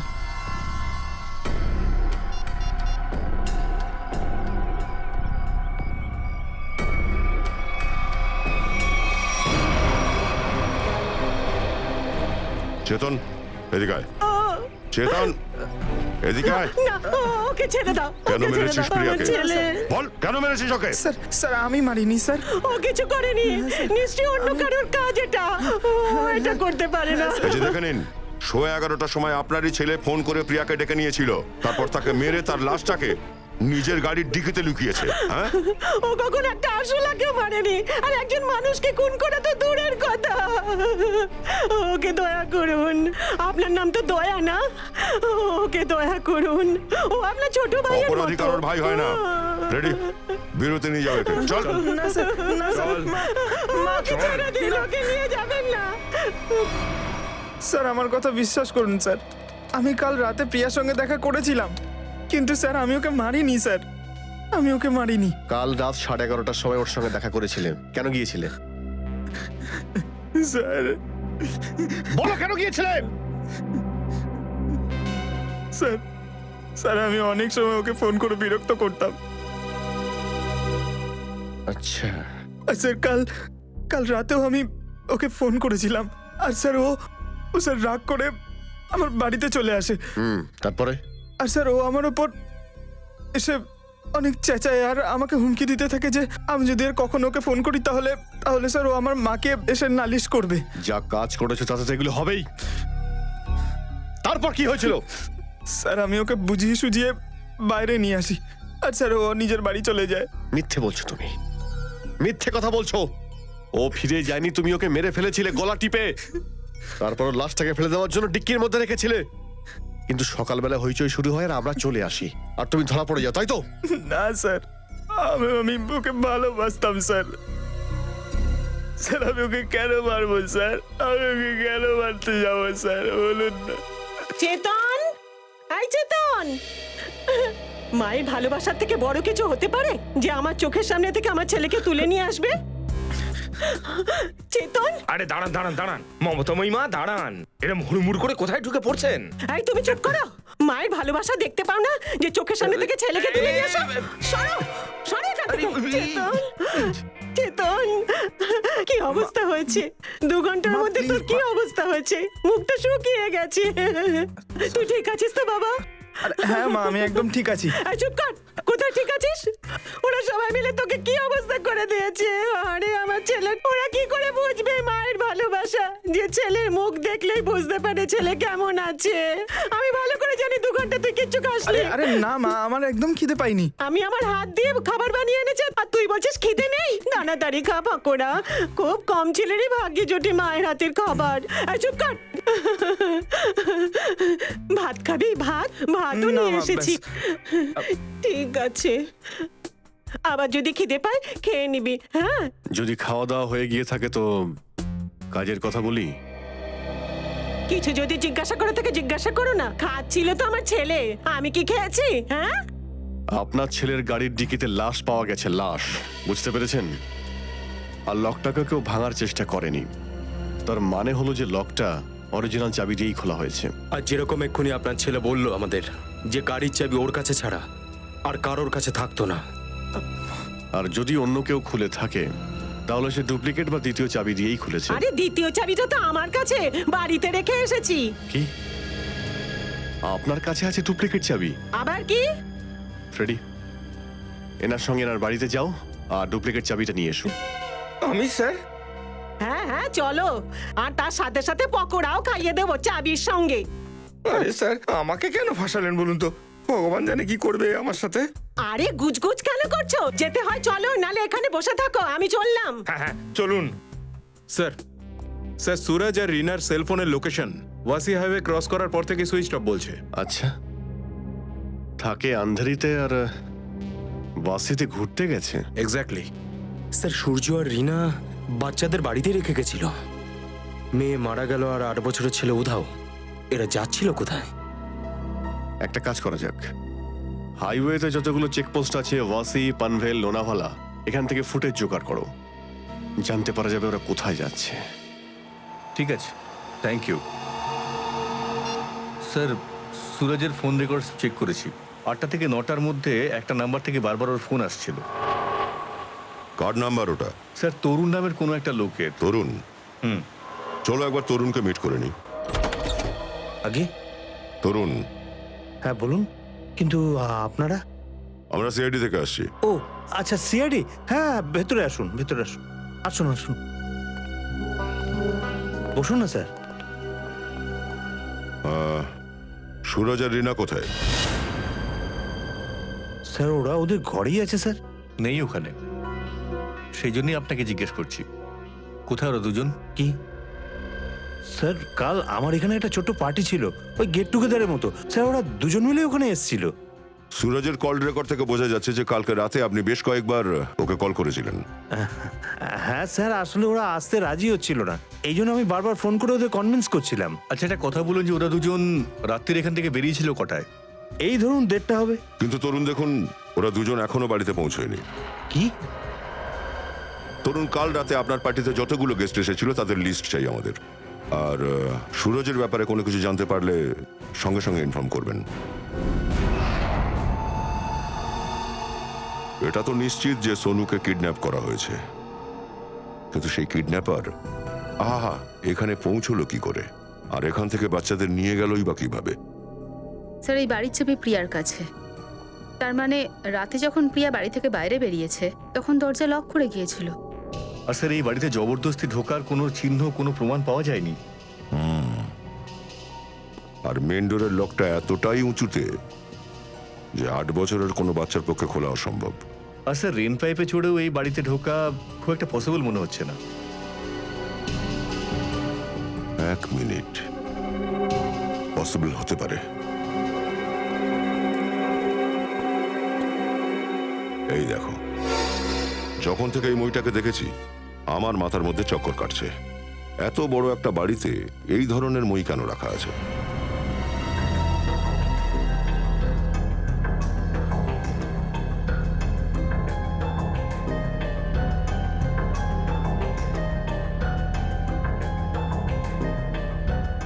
Seven, 11, 20, 23, 27, 35, 38, 32, 56, 59, 77। স্যার, এরপর আরো আছে। 70, 71, 72, 73।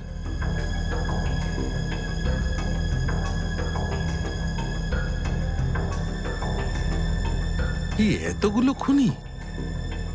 স্যার, এটা কিভাবে হতে পারে? পানভেল চেকপোস্ট ক্রস করেছে ওরা, কিন্তু যাচ্ছে কোথায়? অদ্ভুত মা বাবা স্যার, নিজেদের বাচ্চাদের কোনো চিন্তাই নেই। পানভেলের পরের চেকপোস্ট হলো লোনাভালা। সুশান্তকে ফোন করো আর লোনাভালার ফুটেজ চাও। Yes sir. আসুন।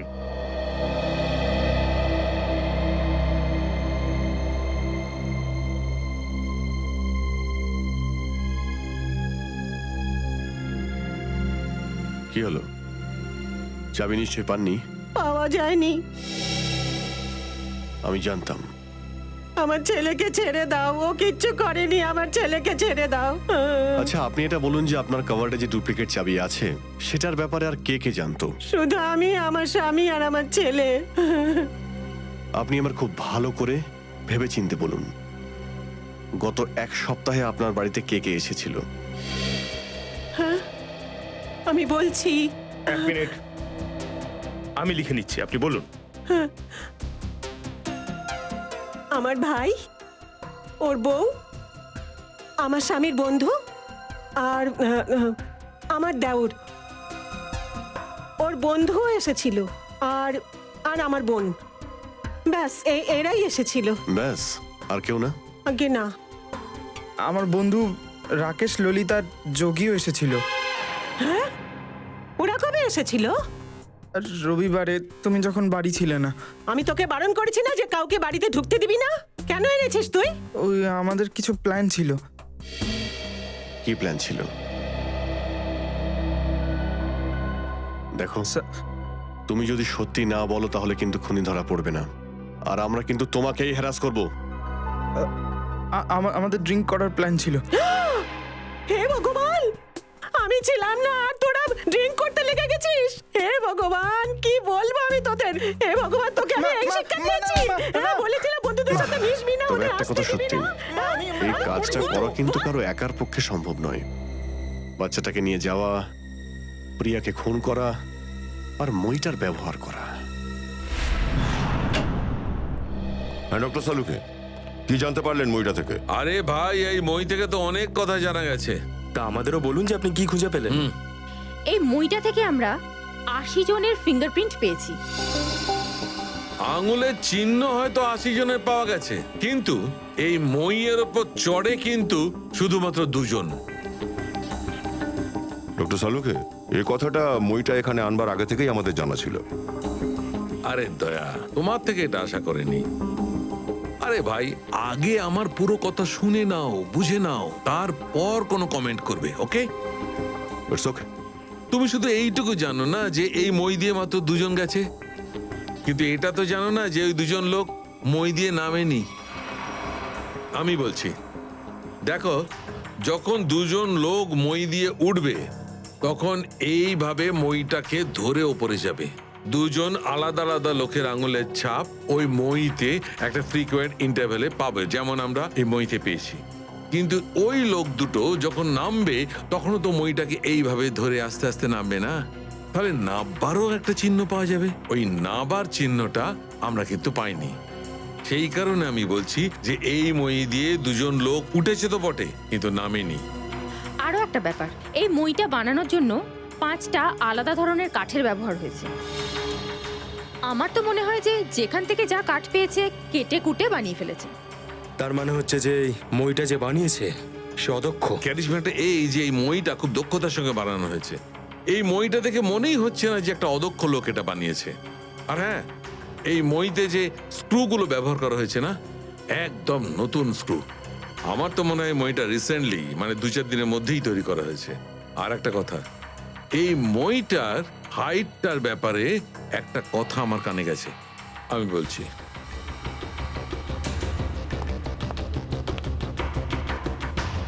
এই মইটার লম্বা একটা বিশেষ ধরনের, 11 ফুট 7 ইঞ্চি। এক্স্যাক্টলি 11 ফুট 7 ইঞ্চি। ভাই, যখন কেউ মই বানাবে তখন কেউ 8 ফুটের বানাবে, 10 ফুটের বানাবে, 12 ফুটের বানাবে, কিন্তু 11 ফুট 7 ইঞ্চির মাপের কেন? এই মইটা তো দেখছি জানলার মাপে বানানো। স্যার, তার মানে এটাকে বিশেষভাবে সোনুর ঘরের জন্যই বানানো হয়েছে। কিন্তু প্রশ্নটা থেকেই যাচ্ছে, এই মইটা সোনুর রুমে পৌঁছলো কি করে? তুমি এই ছবিগুলো খুব ভালো করে দেখো, হয়তো কিছু মনে পড়বে। হ্যাঁ স্যার, এই দুজন গতকাল এই ধাবাতে এসেছিল আর এদেরকে দেখে আমরা একটু অবাকই হয়েছিলাম যে এত বড় লোক আমাদের মতো একটা সাধারণ ধাবাতে কেন এলো, কিন্তু যাওয়ার সময় 100 টাকা বকশিস দিয়ে যায় স্যার। আচ্ছা, যখন এরা বসে কথাবার্তা বলছিল তুমি কিছু শুনেছিলে? কথাবার্তা? আরে স্যার, আমরা তো তখন জানতে পারলাম যে ওরা বোবা নয় যখন ওদের সাথে দেখা করতে একটা লোক এলো। কি কথা বলছিল ওরা? জানি না স্যার, ওরা খুব আস্তে আস্তে কথা বলছিল। তারপর? তারপর আবার কি স্যার, ওই লোকটা নিজের সাথে করে আনা কালো ব্যাগটা এদেরকে দিল, ওদের সাথে হাত মেলালো আর চলে গেল। ধন্যবাদ স্যার। স্যার, সুরাজ আর ওর স্ত্রী রিনা এখানে এই চেকপোস্টের কাছে একটা ধাবাতে একজনের সঙ্গে দেখা করেছিল। এই মইটাকেও বাইরে থেকে নিয়ে এসেছে, আর তারপরেই সোনু উধাও হয়ে গেছে। কে নিয়ে এসেছিল মইটা ভেতরে? হ্যাঁ, না স্যার, এই মইটা আমার ডিউটির সময় আসেনি, ওর ডিউটির সময় এসে থাকবে। তোর মাথাটা খারাপ হয়ে গেছে নাকি? উল্টো পাল্টা কথা বলিস না স্যার। এই সিঁড়িটা রাতে এখানে কে আনবে? আমার ডিউটির সময় ওই সিঁড়ি আনেনি কেউ। তোমরা দুজনেই একটু ভেবেচিন্তে উত্তর দেবে। এই সোসাইটিতে যা কিছুই ঘটুক তার জন্য তোমরাও দায়ী। আমি কিছু জানি না, আমি দেখিনি, এসব বলে বাঁচতে পারবে না তোমরা। এত বড় একটা ঘটনা হয়ে গেল আর তোমরা কিছুই জানো না? না না স্যার, আমরা তো গত 7 বছর ধরে এখানে কাজ করছি, কখনো এরকম গাফিলতি হয়নি। এই সিঁড়ি না কেউ দিনের বেলা এনেছে আর না তো রাতে এসেছে। এই সিঁড়ি হয় কোনো গাড়িতে করে এসেছে, না হলে কোনো টেম্পোতে। স্যার, সোসাইটিতে কেউ যদি সামান্য ফার্নিচারও ভেতরে নিয়ে আসে আমরা সেটারও এন্ট্রি করে রাখি। এই সিঁড়িটা বাইরে থেকে ভেতরে আসেনি। যদি এটা বাইরে থেকে না আনা হয় তাহলে এটা সোসাইটির মধ্যেই তৈরি হয়েছিল। সোসাইটির মধ্যে কোথাও কার্পেন্ট্রির কাজ চলছে নাকি? হ্যাঁ স্যার, ওইদিকে জগনবাবুর বাড়িতে। জগনবাবু?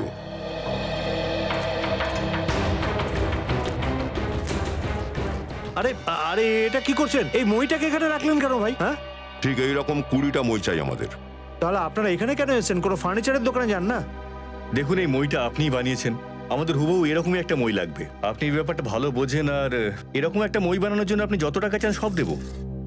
আপনারা টাকার কথা বলছেন, কিন্তু আমি এই মইটা বানাইনি। আর যদি এই মইটার কথা বলেন তাহলে আমার এর মধ্যে এমন কিছু বিশেষত্ব লাগছে না যে অন্য কারিগর বানাতেই পারবে না। দেখুন জগনবাবু, এটা এক একজনের হাত যশের ব্যাপার। এখন যে কাজটা আপনার হাতে খুব সহজ সেটা হয়তো আমার হাতে হবেই না। হ্যাঁ, আর যেটা আমার হাত করতে পারে সেটা তো আমি আপনার কথা বুঝতে পারছি, কিন্তু আপনি আমাকে এই কথা কেন বলছেন? আমাদের আসলে 3 মাসে এইরকমই মই দরকার, প্রায় 20টা। তো ভাবলাম কন্ট্রাক্ট দিয়ে দিই। ঠিক আছে, ছেড়ে দিন। Thank you. হ্যাঁ স্যার, আমি এটা বলতে পারবো এটা কার হাতের কাজ। আচ্ছা, কিন্তু স্যার এটা তো বলুন, একটা মইয়ের জন্য কত দেবেন? তুমি বলো সেটা। ব্যাপারটা হলো, ও খুব ব্যস্ত মিস্ত্রি, অন্তত পক্ষে একটা মইয়ের 2000 টাকা নেবে, আর কাঠটা কিন্তু আপনার। হ্যাঁ ঠিক আছে, 1 মিনিট বলছি। এই যে নিন ওর ঠিকানা, সন্ধেবেলা দেখা করে নেবেন, অ্যাডভান্সও দিয়ে দেবেন। আমি বানিয়েছি এই মইটা একটা লোকের জন্য, তাও একটা রাতে 2 ঘন্টার মধ্যে। যখন সেটার কিছু কাঠ চুরি করে, সেট যেন জানতে না পারে। আজ সন্ধ্যায় একা দেখা করুন আর অ্যাডভান্স দিয়ে দিন কাজ শুরু করার জন্য। অ্যাডভান্স চাই না? হ্যাঁ, হলে স্যার বল, স্যার কার জন্য বানিয়েছিল এই মই? স্যার, আমি ওকে আগে কখনো দেখিনি। ও আমাকে খুব ভালো দাম দিয়েছিল, এই জন্য জগনবাবু যখন বাড়িতে ছিলেন না আমি ওর জন্য মইটা বানিয়ে দিই। নাম কি ওই লোকটা? স্যার জানি না স্যার। চুরি করে ওর জন্য মই বানালি, এবার চল, এবার আমাদের জন্য ওর স্কেচ বানাবি। চল। স্যার স্যার, লোনাভালা চেকপোস্টের ফুটেজ পেয়ে গেছি স্যার। খুব ভালো হয়েছে, এবার চালাও। অদ্ভুত ব্যাপার, একজন ইনকাম ট্যাক্স অফিসার যার মেয়ের খুন হয়েছে আর ছেলেকে কিডন্যাপ করা হয়েছে, আর এই মিয়া বিবি জানি না কোথায় কোথায় ঘুরছে।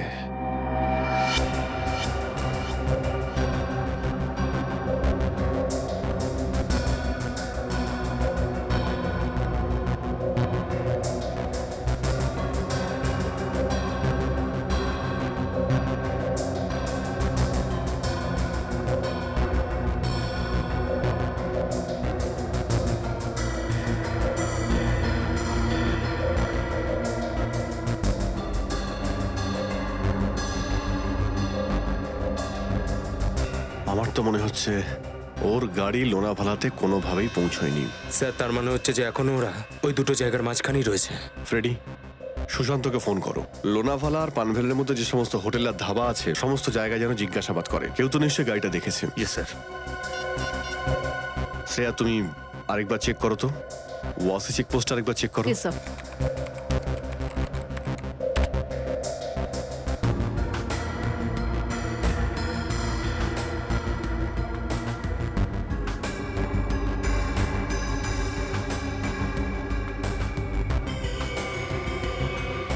এই তো গাড়িটা 2:40 ওয়াসি থেকে বেরিয়েছিল। পানভেলের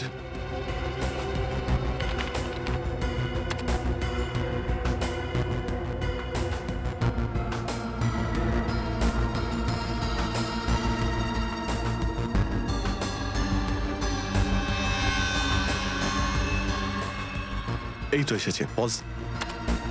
3:10 পানভেলে পৌঁছেছিল, কিন্তু লোনাভালাতে নয়।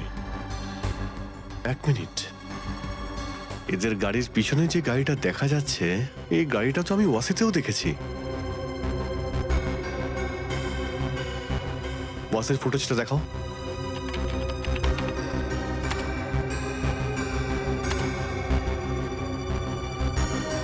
এই দেখো, এই গাড়িটা ওয়াসিতে ওদের ফলো করেছে। পানভেলেও ঠিক ওদের পিছনে ছিল। আর লোনাভালা ফুটেজ চেক করো, এই গাড়িটা ওখান থেকে গিয়েছিল কিনা।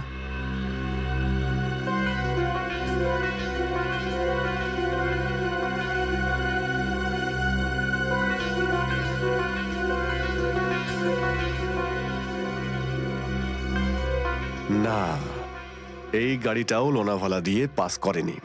স্যার এটা কোনো কাকতালীয় ব্যাপারও তো হতে পারে। আমার তো তা মনে হচ্ছে না। এই গাড়িটা ওদের গাড়ির পিছনে ওয়াসিতেও ছিল, পানভেলেও ছিল। লোনাভালা দিয়ে ওদের গাড়িটাও যায়নি, আর ওই গাড়িটাও। তার মানে এখানে একটাই দাঁড়ায়, দুজন ড্রাইভারই একে অপরকে চেনে। সে বন্ধুত্বের কারণেই হোক বা শত্রুতার কারণে। তার মানে কেউ এই গাড়িটাকে ফলো করছে। কারেক্ট। আচ্ছা দেখো তো, ওই ড্রাইভারটাকে একবার দেখতে পাওয়া যায় কিনা।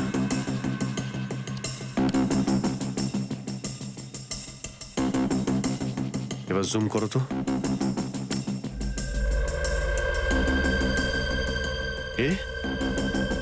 এটা তো সেই লোকটাই যা স্কেচটা বানানো হয়েছিল।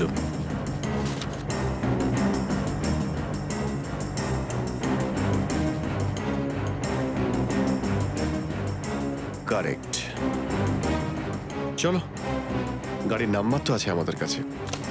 আরটিও থেকে খোঁজ নাও এই গাড়িটা কার নামে রেজিস্টার, আর এর মালিকই বা কে। বাবু, একটু তোমার বাবাকে ডাকো তো। বাবা তো নেই, মা আছে। ঠিক আছে, মাকেই ডাকো।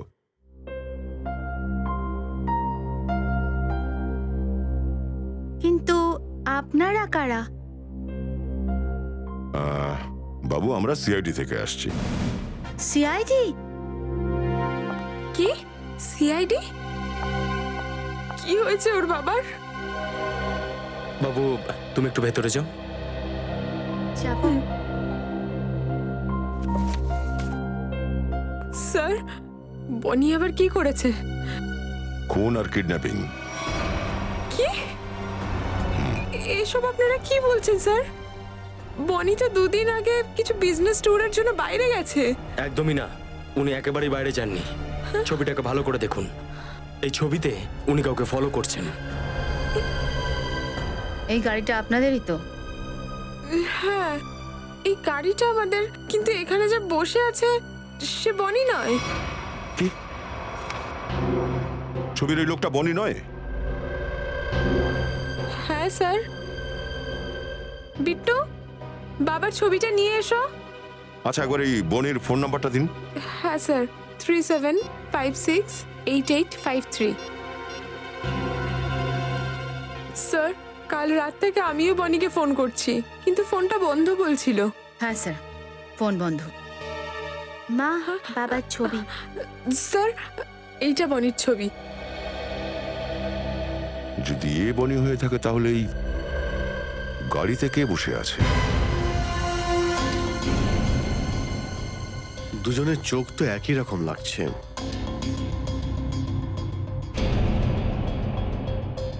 ফ্রেডি, একটা কাজ করো, হয় বনির ছবিটায় ভালো করে দাড়ি আঁকো, না হলে এর দাড়িটা ক্লিন করে দাও। দাড়ি সরাতে তো অনেক সময় লেগে যাবে স্যার, শেভ করে দিই বরং, জল ছাড়াই। হ্যাঁ,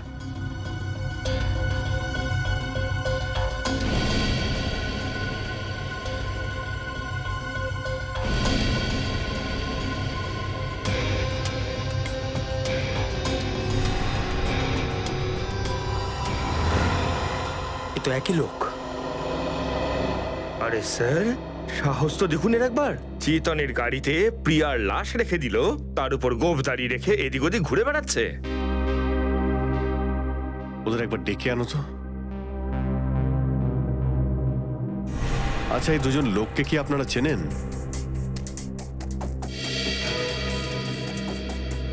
স্যার, এই দাড়িওয়ালা লোকটাই আমার কাছে মই বানাতে এসেছিল।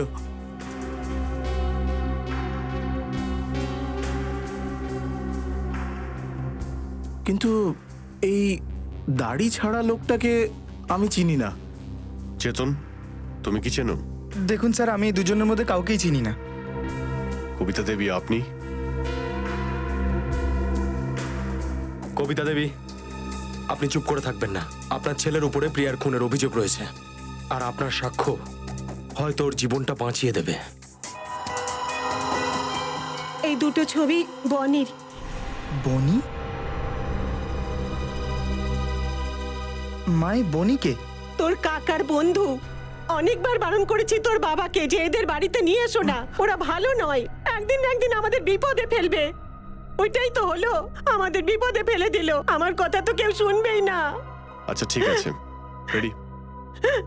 এখন আমরা কি করব বলো, কি করব, কোথায় যাব?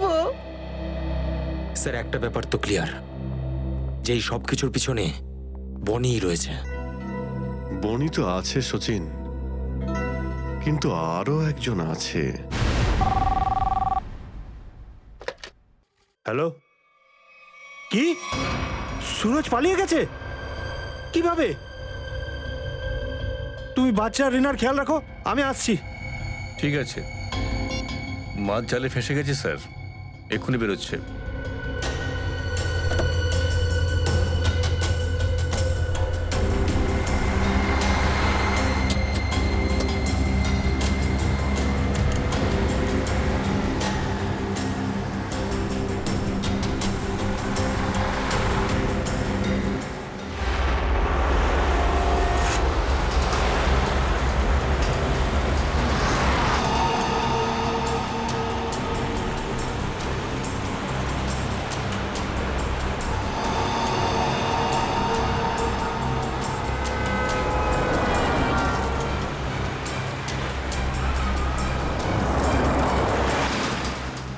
স্যার, এই চাচা ঠিক জায়গায় যাচ্ছে তো? ওর কাছে অন্য কোনো উপায়ই নেই।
আরে আরে আরে, সুরজ বাবু, রিনা ম্যাডাম, আরে আপনারা দুজন তো এখানে দিব্যি নিরাপদ আছেন। তাহলে কি ক্ষতি করেছি আমরা আপনাদের? আপনারা কেন আমাদের বেঁধে রেখেছেন? কি চাও তুমি? আমরা তো কারোর কোনো ক্ষতি করিনি।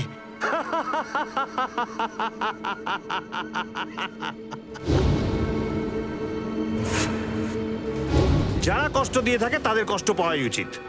নিজেদের মুখ বন্ধ করে চুপচাপ দাঁড়িয়ে থাকো, নইলে আমার থেকে খারাপ কেউ হবে না, বুঝলে? বনি!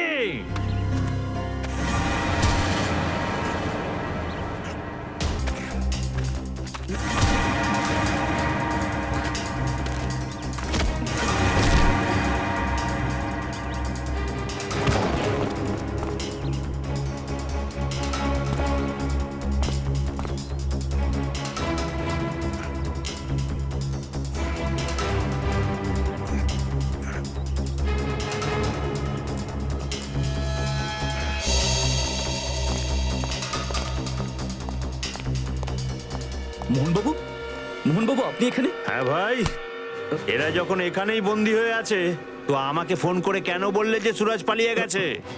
আরে আমি কেন ফোন করতে যাব আপনাকে?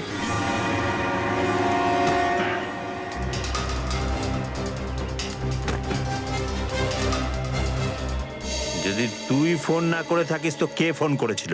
ফোন আমরা করেছিলাম, আমরা ফোন করেছিলাম কাকা। চলো পালাই। এই! কোথায় পালাচ্ছিস? হ্যাঁ, এখান থেকে সোজা শ্বশুর বাড়ি যাবি তোরা।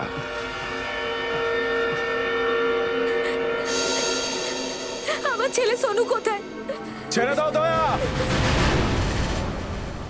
সাব্বাস, সাব্বাস রাকার, সাব্বাস। গায়ে হাত দিয়েছো? এবার বলো, কে ভয় কাঁপছে? স্যার, স্যার আমার ছেলেকে বাঁচান স্যার। স্যার ওরা আমার ছেলেকে মেরে ফেলবে। ভাবছো কি দয়া? আমাদের ছেড়ে দাও আর যেতে দাও, নাহলে বাচ্চাকে ফেলে দেবো। আরে মেয়েকে তো আগেই হারিয়েছে, এবার ছেলেটাও মরবে। না প্লিজ স্যার, ওনাকে ছেড়ে দিন। আমার ছেলেটাকে বাঁচান স্যার।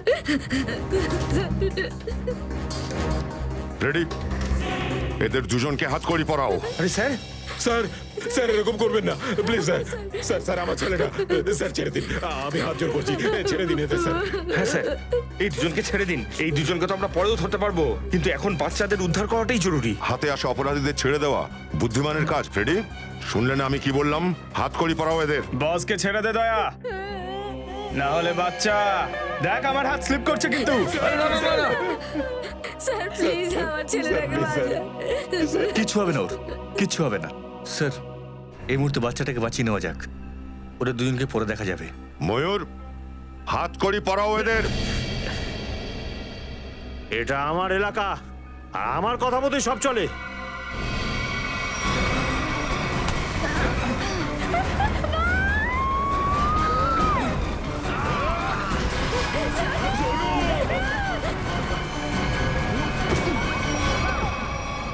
বাবু ঠিক আছো তুমি? ধরু রেখে। চলো চলো চলো চলো চলো তাড়াতাড়ি চলো।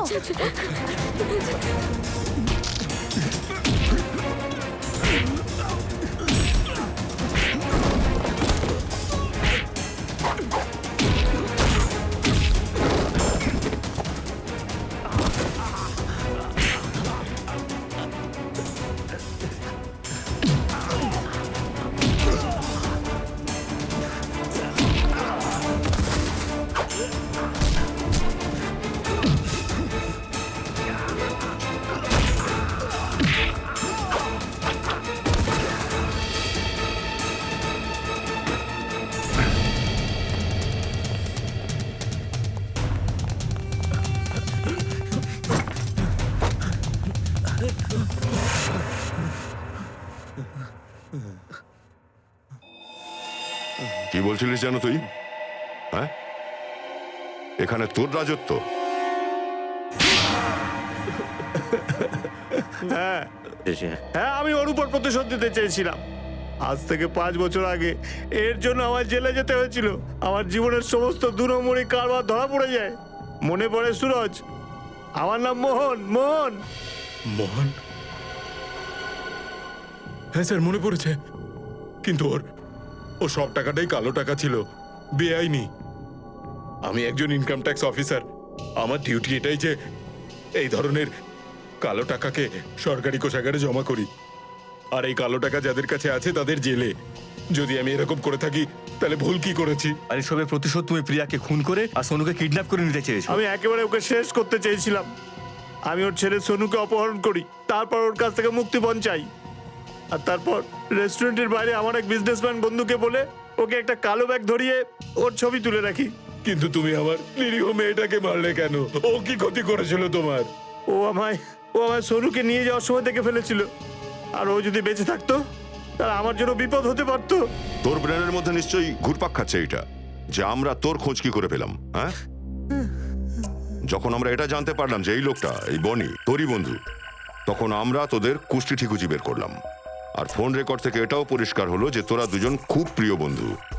আর তোর এই আঙুলে যে আঘাতটা লেগেছে, যেখানে ব্যান্ডেজ বেঁধে রেখেছিস, এই চোটটা তুই তখনই পেয়েছিস যখন তুই এই কাঠের মইটা দিয়ে সোনুর রুমে ঢুকেছিলিস, তাই না? তোর এই ব্যান্ডেজটাই আমাদের সন্দেহটাকে বিশ্বাসে পাল্টে দিল।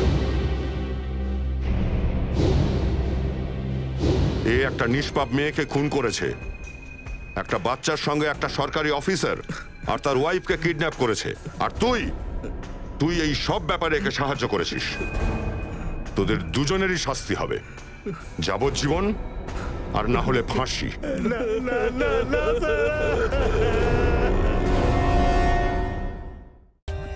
For more updates, subscribe to our channel, click the show links and enjoy watching the videos.